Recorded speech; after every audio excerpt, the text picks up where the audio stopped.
So I'm Dora. I'm a UI UX designer and I'm a freelancer. And I've been designing for about 8 years in total and freelancing for the last 5. So I'd like to save 20 grand by the end of the year, and as well as use a savings account that will help me grow those savings. And I'd also like to set aside more money for travel and working remotely, because at the moment I just sort of spend it whenever and I don't really have a fixed budget. So I'd like more structure around that. So one of them is sort of growing my business, because as a freelancer, I don't know what my next step should be, because it's not like I have a full-time job where I get promoted and my pay gets increased. So I need to sort of come up with a plan around increasing my rates or saving more or potentially hiring people and growing my business. And another one is sort of setting aside a proper budget for my travel, because at the moment I sort of spend money whenever and whenever I need it. So I'd like to set aside a proper travel budget and then sort of stick to it. So I'm really excited. I don't have any expectations because I haven't done this before, and I have like zero experience in financial planning.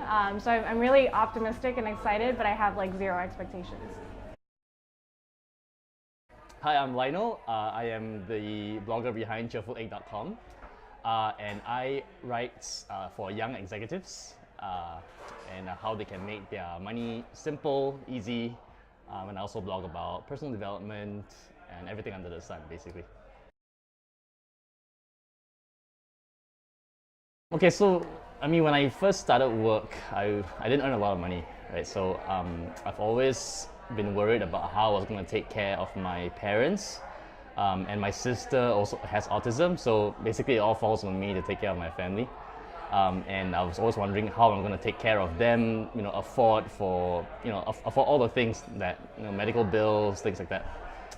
And so that made me really worried, right? Because I basically couldn't sustain it with my income.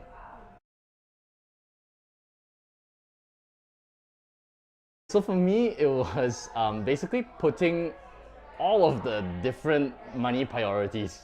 So things like, what credit cards to have, and insurance and investments and all that kind of stuff, and just putting it into like a system that I could kind of see all of the parts together.